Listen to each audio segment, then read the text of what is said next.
In 1975, an engineer named Steve Sasson built a machine in a Kodak lab using 16 batteries, a cassette tape, and a new semiconductor. It took 23 seconds to record a single black and white image.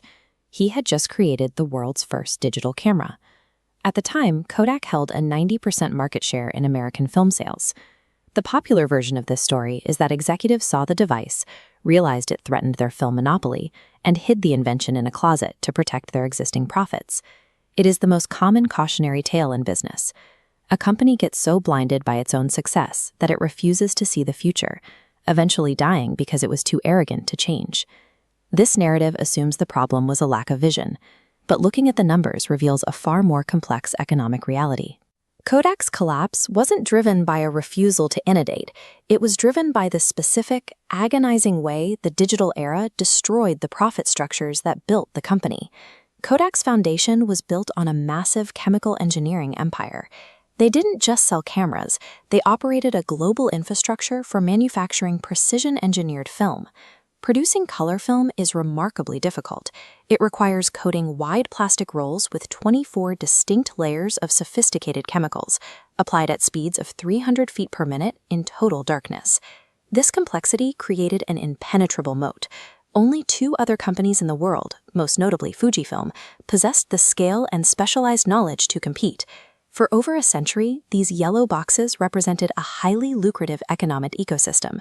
Kodak printed money because they owned a manufacturing process that was almost impossible for outsiders to replicate.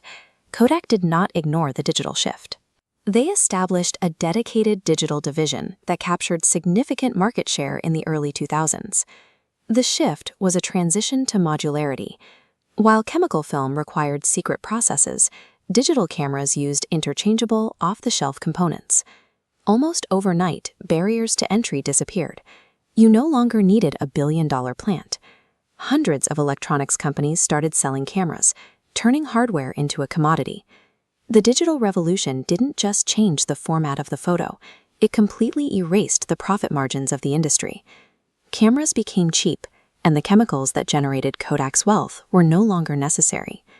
As film sales dropped, Kodak's massive infrastructure became a liability.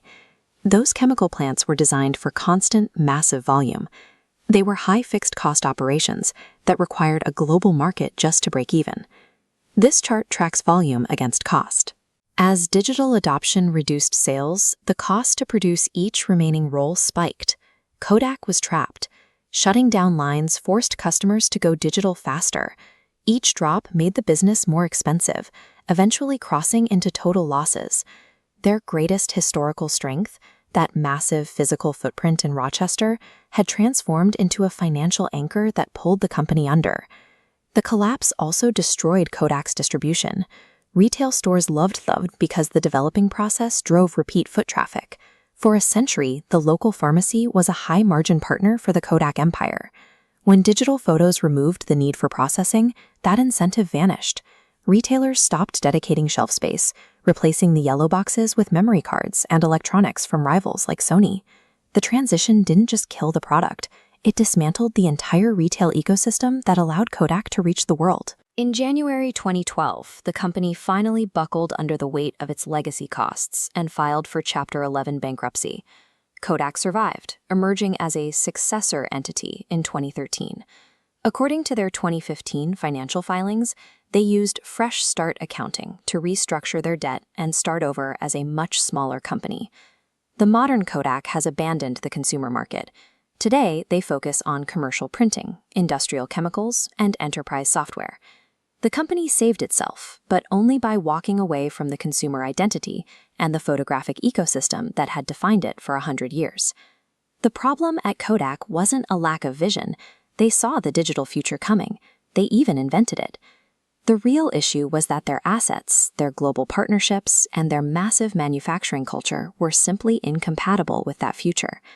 Every company wants to innovate, but staying alive through a transition often requires a company to systematically dismantle its most profitable operations to make room for a world where those profits no longer exist. To live in that world, you have to be willing to let the old one go.